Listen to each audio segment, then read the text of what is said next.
Oke, pada pembelajaran kali ini kita akan bahas tentang asam dan basa. Ya, tujuan pembelajarannya kalian bisa menjelaskan pengertian asam, menjelaskan asam organik, asam anorganik, contohnya, kemudian untuk basanya sama. Kalian bisa menjelaskan pengertian basa, sifat dan ciri, menyebutkan contohnya. Yang pertama adalah pengertian dan contohnya ya. Asam adalah senyawa atau zat yang menyebabkan rasa masam pada berbagai materi. Ini secara sederhananya ya.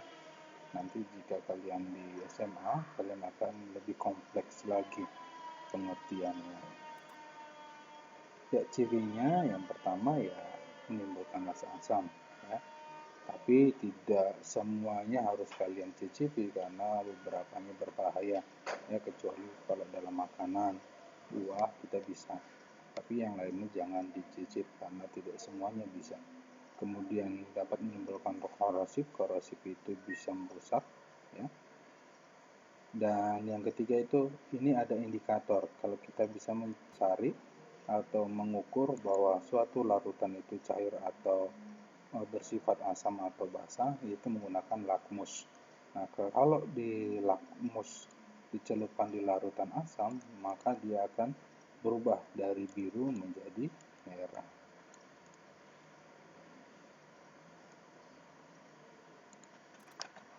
Oke, asam organik adalah asam yang berasal dari makhluk hidup. Ini jenisnya asam ada dua, organik dan anorganik ya. Yang kedua adalah asam anorganik adalah asam yang tidak berasal dari makhluk hidup. Nah, kita hafalkan satu aja. Organik berarti dia berasal dari makhluk hidup. Berarti tidak berasal dari makhluk hidup. Ya, bisa di lab, hasil penciptaan manusia di laboratorium.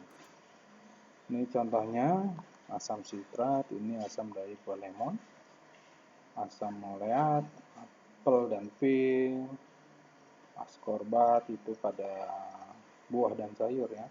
Asam asetat itu pembuatan alkohol dari anggur secara organik.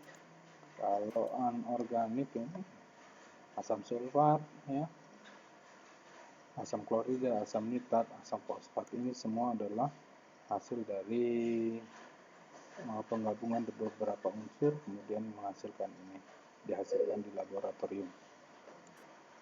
Ya, basa adalah senyawa yang dapat bereaksi dengan asam menghasilkan garam ya. Ini secara sederhananya. Kalau secara kompleksnya, basa itu yang bisa menghasilkan senyawa ion OH- itu secara kompleks. Cirinya pahit ya, tapi tidak boleh dicicip juga. Secara umum licin ya. Kemudian mengubah kertas lakmus merah menjadi biru ya. Contohnya apa? Contohnya itu sabun. Sabun kalian itu adalah basa ya. Pasta gigi juga. Biasanya makanan itu rasa masam bisa merusak gigi, maka pasta gigi itu bersifat basa, dapat menetralkan. Namun sekarang udah banyak ya rasa-rasa dari pasta gigi tersebut. Contohnya natrium hidroksida, sabun, kalsium hidroksida, keasaman tanah ya.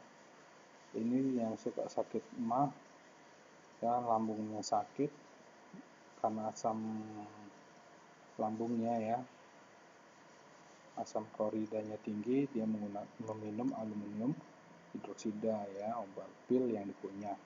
Itu contohnya. Ya, demikian pembelajaran kita kali ini.